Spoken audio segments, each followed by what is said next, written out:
الشاكرين. صدق ربنا ذو الجلال والإكرام. اللهم انفعنا بالقرآن وعمنا بالغفران.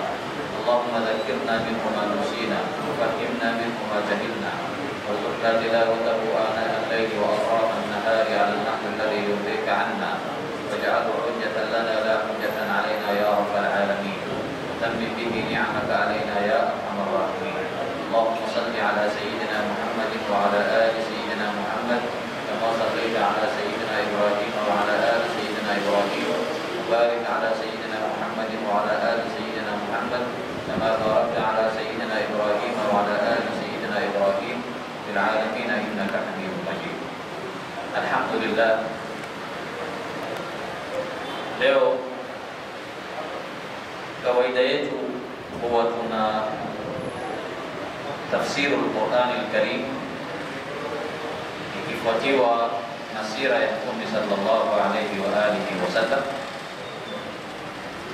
lakini kwa leo insha Allah taala tutakuwa na darsa la sira peke yake, kwa sababu ya tukio ambalo ni muhimu sana katika taarikhi ya Kiislamu. Tukio lenyewe ni tukio la Ghazwat Badr, vita vya Badr, vita vya kwanza katika taarikhi ya Kiislamu, vita ambavyo vilikuwa na mambo ya maajabu ya miujiza, na vita ambavyo vilikuwa ndani yake kuna ushindi na nusra iliyotoka kwa Mwenyezi Mungu Subhanahu wa Ta'ala kwa Waislamu. Vita vya Badri vilipiganwa katika mwezi wa Ramadhan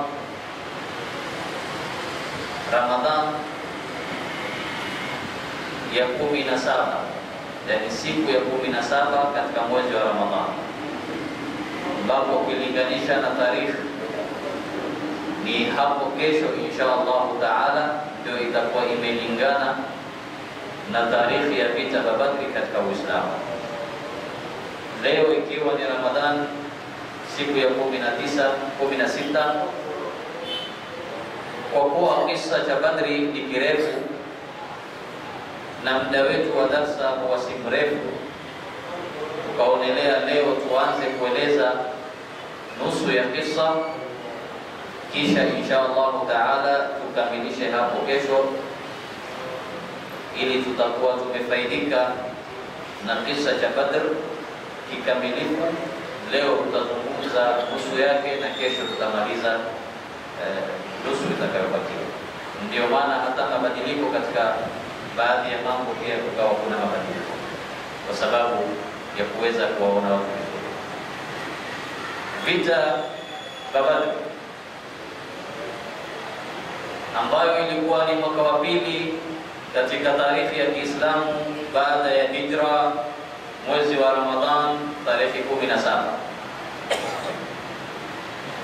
Kwa nini sisi Waislamu tukumbuke siku kama hii ya Badr? Kwa nini sisi tueleze habari kama hizi? Ni kwa sababu nyingi sana. Waislamu walipitia hali ngumu sana walipokuwa Maka. Waislamu walipitia misukosuko mingi sana walipokuwa Maka, hali ambayo imewalazimisha baadhi yao kugura, kuacha mji wao, mali yao, watoto wao, shughuli zao, wakawa ni wenye kuenda nchi jirani kama Ethiopia, kwa ishara ya Mtume sallallahu alayhi wa alihi wasallam kuwasaidia wale ambao walikuwa wakifanywa wanyonge na Makureishi. Hawakuwa na makosa, bali ni kwa sababu ya kusema kwao Rabbuna Allah, kwa sababu ya kusema Mola wetu ni Allah subhanahu wa ta'ala, wakatolewa mji, wakawacha mali yao, wakawa ni wenye kwenda Habasha. Habari ya kwenda Habasha ni maarufu. Hatukupenda kuchanganya habari ya Habasha na hijra na hali ya Makka kwa tafsiri, kwa sababu tutakosa kueleza habari ya Badr.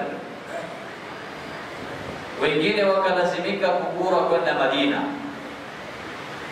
Mtume sallallahu alayhi wa alihi wasallam akawa ni wa mwisho yeye kugura, yeye na Sayyiduna Abu Bakr radhiyallahu anhu, baada ya kuwatanguliza Waislamu walioenda Habasha wakaenda, walioenda Madina wakaenda.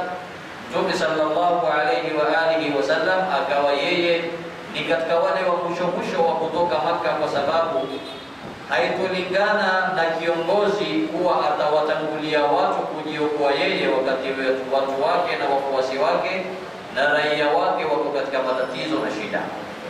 Ndio maana Mtume akawatanguliza wale wafuasi kwanza, kisha yeye baadaye akawa ni mwenye kuwafuata.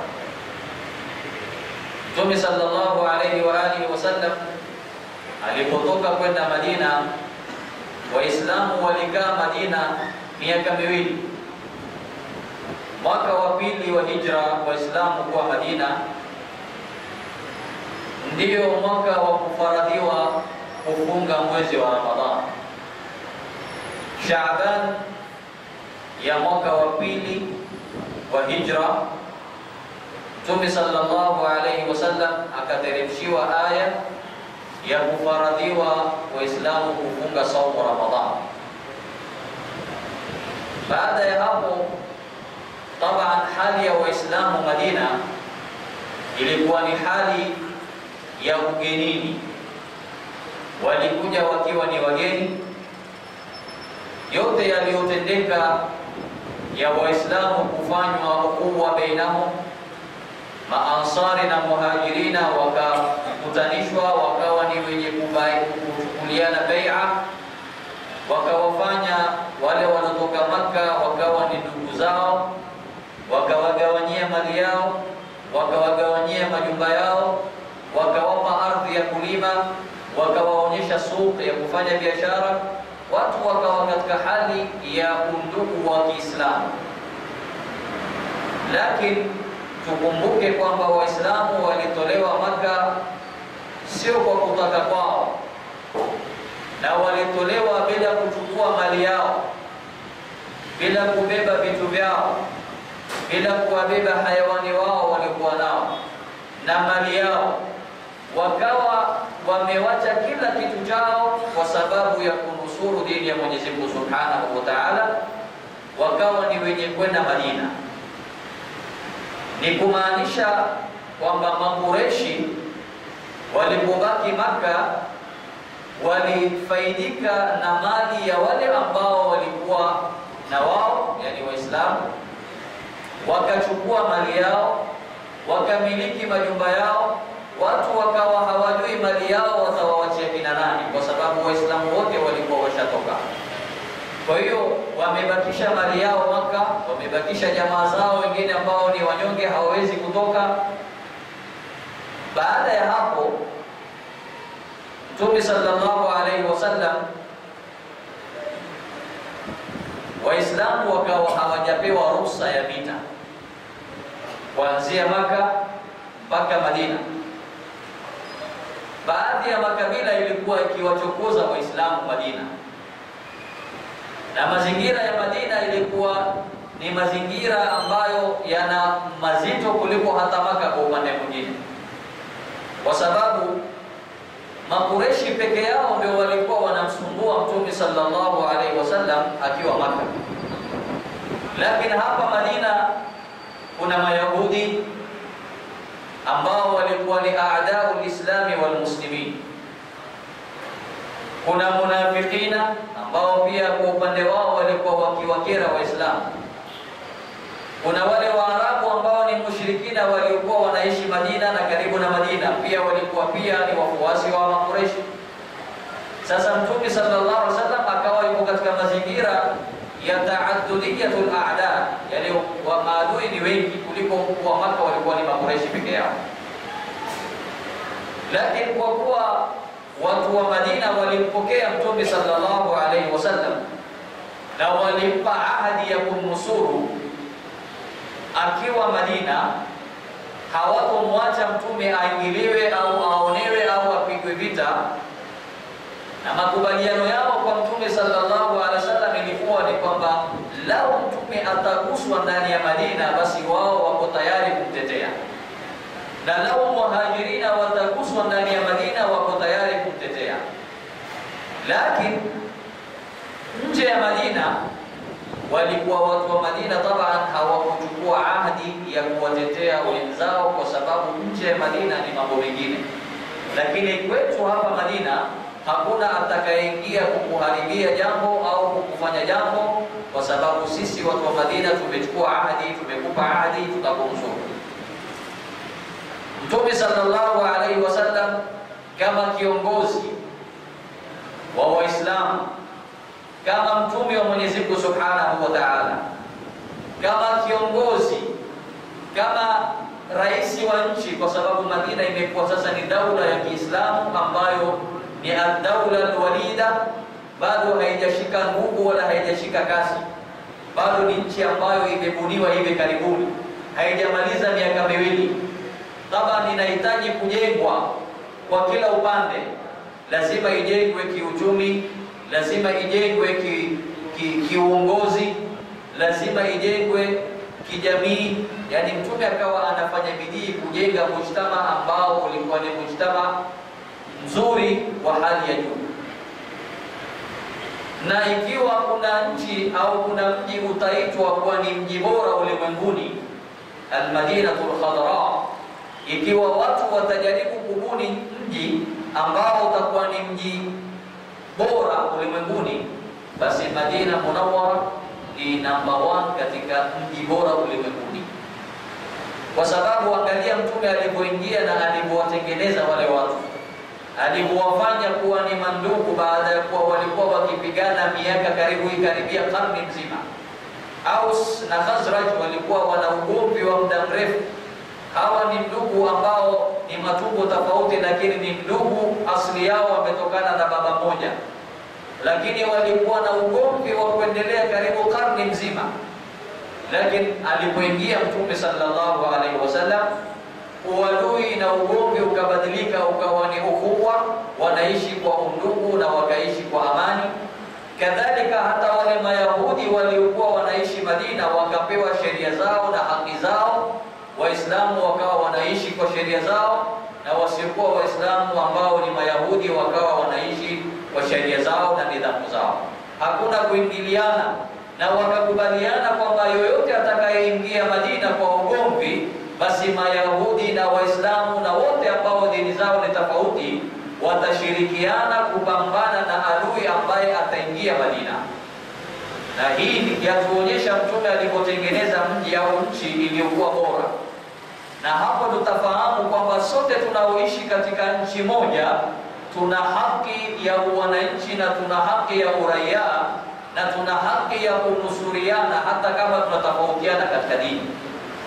Yoyote ambaye atakusudia nchi yetu kwa ubaya, sisi kama Waislamu na wasiokuwa Waislamu tunatakiwa tulazimike na tujukumike na kusimama pamoja, kwa sababu ya maslahi ya nchi yetu, kwa sababu ya maslahi ya jamii yetu, kwa sababu ya maslahi ya wananchi wetu na uraia wetu.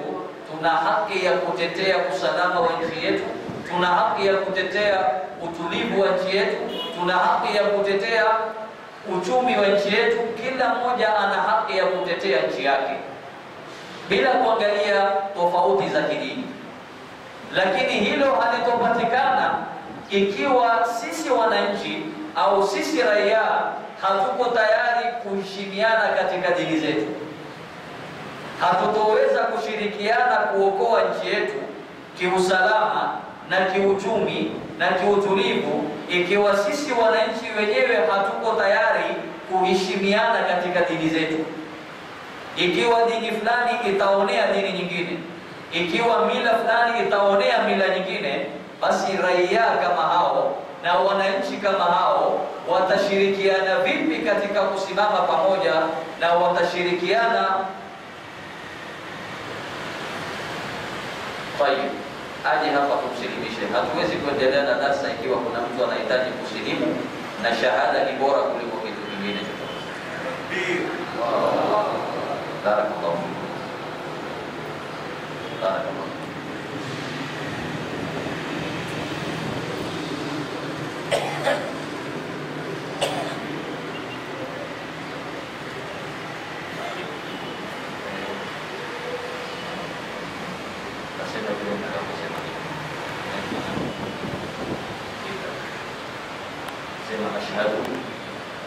أشهد أن لا إله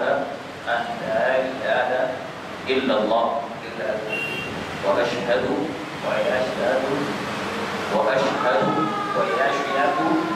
أن محمدا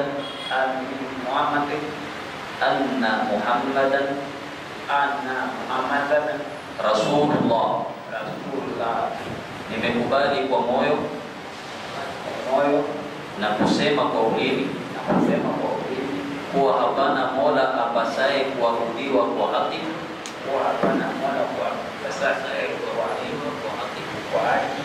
ila Mungu mmoja, na nimekubali kwa moyo na kusema kwa ulimi kuwa Muhammad ni mtume wa Mungu na Isa ni mtume wa Mungu wala si mwana wa Mungu.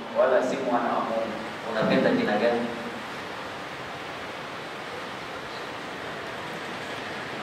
Utakuita Hamza. Hamza kwa sababu Hamza alifanya mambo mengi sana katika siku ya leo na kesho. Kwa hiyo wewe kuanzia leo utaitwa Hamza. Karibu na sisi inshallah. Naweza kaa hapa ama pale popote utakapo. Barakallahu.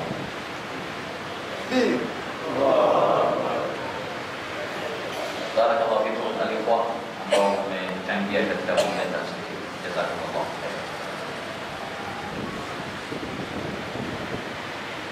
Tukiendelea na nusra ya Mwenyezi Mungu Subhanahu wa Ta'ala, Mtume sallallahu alayhi wa alihi wasallam akawa anapeleka habari, anafuatilia habari zenyewe. Alikuwa akitaka kujua kuhusu msafara wa Makureishi, kwa sababu Makureishi walikuwa na msafara wao wa kwenda Sham kuleta bidhaa na kupeleka Makka, kwa sababu ni msafara wa kibiashara. Na Mtume sallallahu alayhi wa alihi wasallam alikuwa anafahamu hili vizuri. Mtume sallallahu alayhi wasallam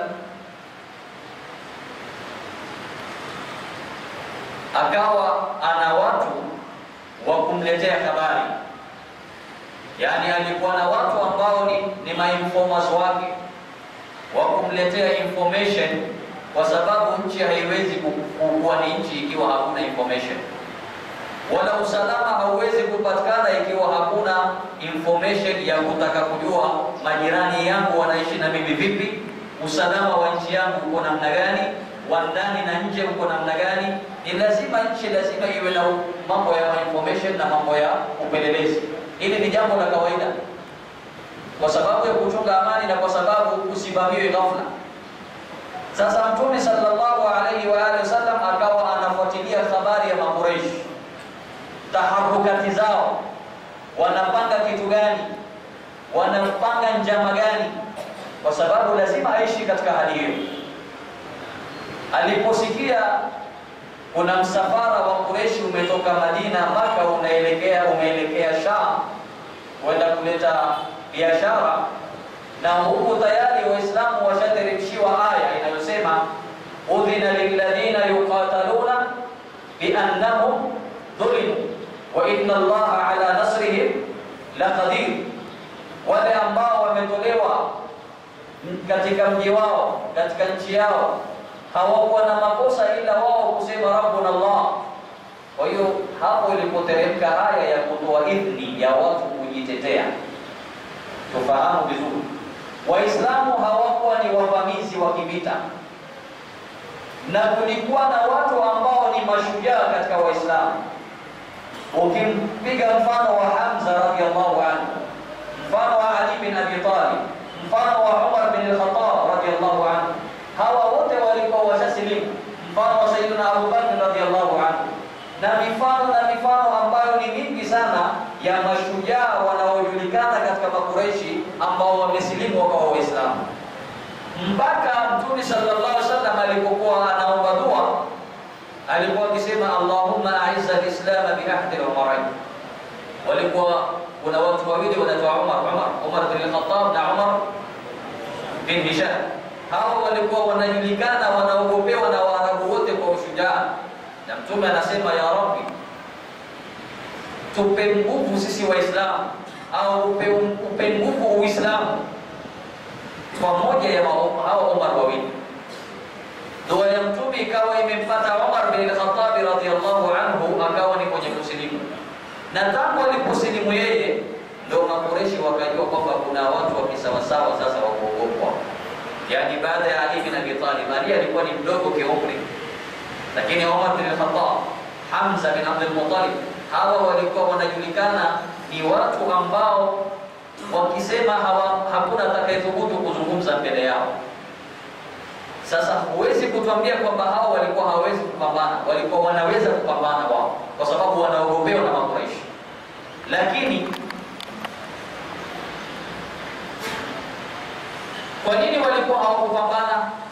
Kwa sababu hawakupewa idhni na Mwenyezi Mungu Subhanahu wa Ta'ala, kwa sababu hawakuruhusiwa na Mtume sallallahu alaihi wasallam.